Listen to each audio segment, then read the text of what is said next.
Itu maksudnya kalau Yesus nanti dalam kemuliaannya untuk menghakimi manusia, seluruh umat manusia, itu seperti apa? Lah kan sudah kujelaskan tadi seperti apanya.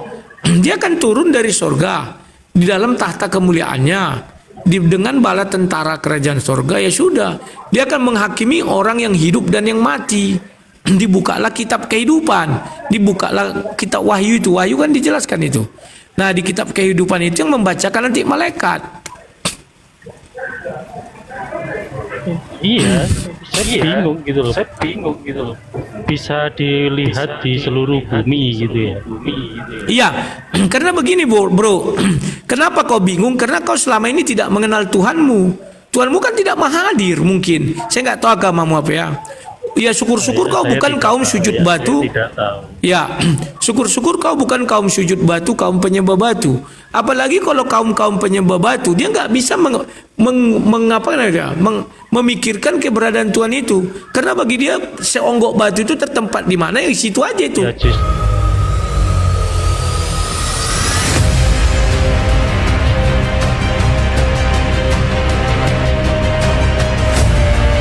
Assalamualaikum warahmatullahi wabarakatuh. Sahabat beriman, berjumpa kembali di Bintang Mu'alaf Channel. Mudah-mudahan kita semua selalu sehat walafiat di dalam lindungan Allah Subhanahu wa Ta'ala. Salam satu Tuhan, Allahu Akbar. Teman-teman, kesempatan kali ini kita akan tampilkan sebuah perdebatan yang sangat seru antara Rudy Yohanes sang debaters versus seorang muslim, yang mana membahas topik tentang ketuhanan. Nah teman-teman, bagaimanakah keseruan perdebatannya? Mari kita simak videonya. Pingin melawan dengan cara saya sendiri, saya mau jadi saksi di persidangan itu. Kemarin kan saya nggak mau jadi saksi, tetapi saya bilang saya mau jadi saksi kalau si Tuan Logikal, si Zuma, si Riva, atau si Nora ditangkap, saya jadi saksi. Ya, mana tadi yang mana ini? Pas mau kutek kan udah turun. Nah, karena itulah makanya sekarang saya putuskan harus saya bukakan itu selebar-lebarnya, bahwa Rudy Simamora sedang berdiskusi.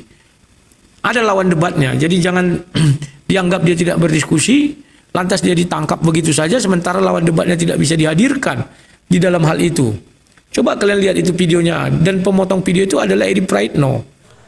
Di sini kita bisa melihat Rudy Yohanes sedang curhat ya, karena gagal di dalam dia membela Rudy Simamora. Walaupun sudah dibela-belain dia ngemis donasi, tetapi Rudy Simamora tetap ditahan. Karena apa? Karena kasus penistaan agama. Iya Bang Rudy, boleh nanya enggak nih? Iya, ada rekaman SD ya? Halo? Pak, biasakan melihat layar Pak. Saya sudah gini tangan, silakan. Ada ya Bang? Ada, saya sudah bilang silakan. Iya, mau nanya nih, besok Yesus itu turun lagi. Besok ini maksudnya hari Jumat atau gimana? Besok ini, coba jelaskan dulu. Ya, makna besok ini. Atau diganti kalimat besok. Nanti. Oke. Kalau besok kan sekarang misalnya Rabu, besok Kamis. Iya. Oke. Kalau dibilang apakah besok pada hari nanti akan turun? Ya, untuk menghakimi orang yang hidup dan yang mati. Nah teman-teman, apa yang menjadi jawaban dari Rudy Yohanes ternyata hanya asumsi ya, tidak berdasarkan dalil.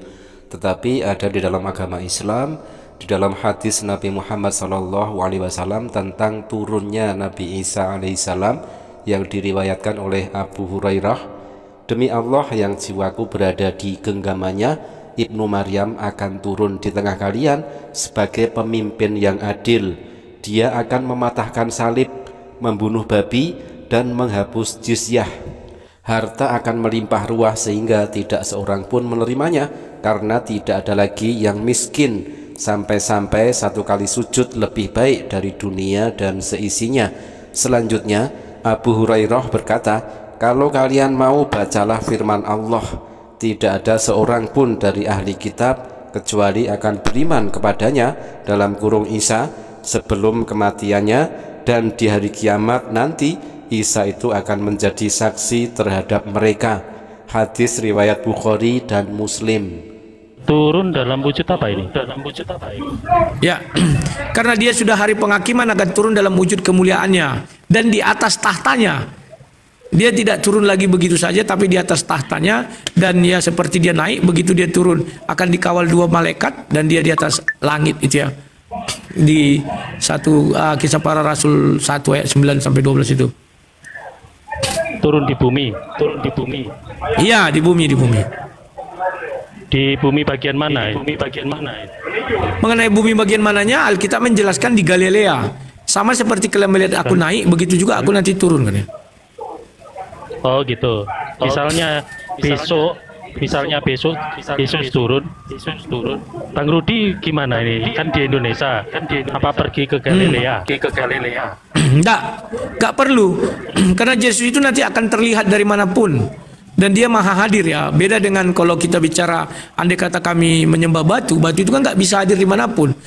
Nah, di sini adalah sebuah blunder yang teramat sangat besar bagi Rudi Yohanes sendiri ya, ketika dia mengatakan andai siapapun yang menyembah batu. Nah, ternyata di dalam Bible kepunyaan Rudi Yohanes sendiri, Yesus adalah batu. Seperti yang tertulis di Kisah Para Rasul 4 nomor 11 sampai 12, Yesus adalah batu yang dibuang oleh tukang-tukang bangunan dan seterusnya. Dia hanya hadir di Yerusalem, misalnya batu itu ditaruh, hanya di situ aja, dia nggak bisa kemana-mana. Tapi kami menyembah Yesus yang hidup, kami semua dunia akan melihat dia nantinya. Lagi-lagi blunder terjadi di sini ketika Rudi Yohanes mengatakan dia menyembah Yesus yang hidup. Ternyata di dalam Matius 27 nomor 58 tertulis demikian. Dia pergi menghadap Pilatus untuk meminta mayat Yesus. Maka Pilatus memerintahkan tentaranya supaya mayat Yesus diberikan kepada Yusuf. Kalau di dalam Matius 27 nomor 58 ini ada tertulis mayat Yesus. Nah, benarkah apa yang dikatakan oleh Rudi Yohanes dengan menyembah Yesus yang hidup? Kan turunnya di Galilea. Ya nggak masalah, semua manusia bisa. Contoh, pernah nggak? Apakah kau harus melihat perang Palestina itu harus ke Yerusalem? Kan enggak. Kau duduk di sini kan kelihatan. Masa kalah Tuhan dengan televisimu? Nah, saya belum paham nih. Ya berwujud manusia kan? Nanti kan turun berwujud manusia juga.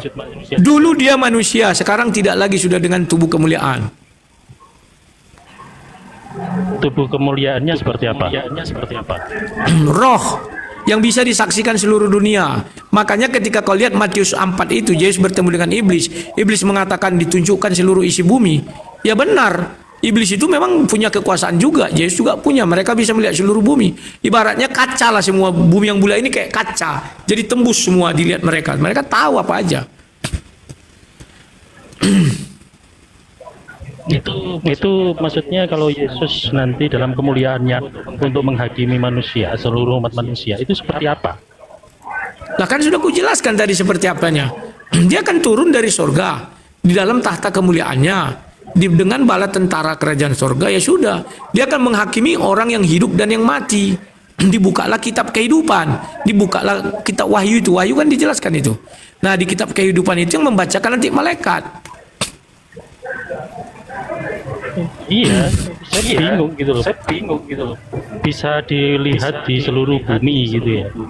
Iya, karena begini bro, kenapa kau bingung? Karena kau selama ini tidak mengenal Tuhanmu. Tuhanmu kan tidak maha hadir mungkin. Saya nggak tahu agamamu apa ya. Ya syukur-syukur kau bukan kaum sujud batu. Ya, syukur-syukur kau bukan kaum sujud batu, kaum penyembah batu. Apalagi kalau kaum penyembah batu, dia nggak bisa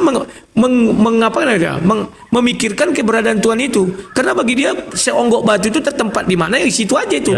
Nggak bisa maha hadir. Tapi kalau Yesus ini, kau lihatlah TV ini.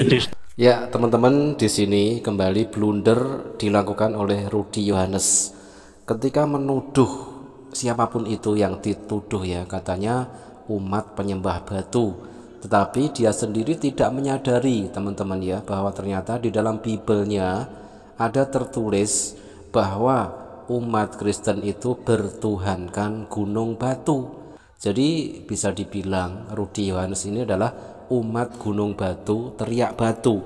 Coba kita tampilkan di dalam 2 Samuel 22 nomor 3, Allahku gunung batuku. Nah, Sangat jelas sekali Tuhan yang disembah oleh umat Kristen adalah gunung batu. Ada lagi di dalam 2 Samuel 22 nomor 47. Demikian juga gunung batu. Di dalam Mazmur 18 nomor 2 sama gunung batu juga. Di dalam Mazmur 18 nomor 46 ada lagi tertulis gunung batu. Mazmur 19 nomor 14 gunung batu juga.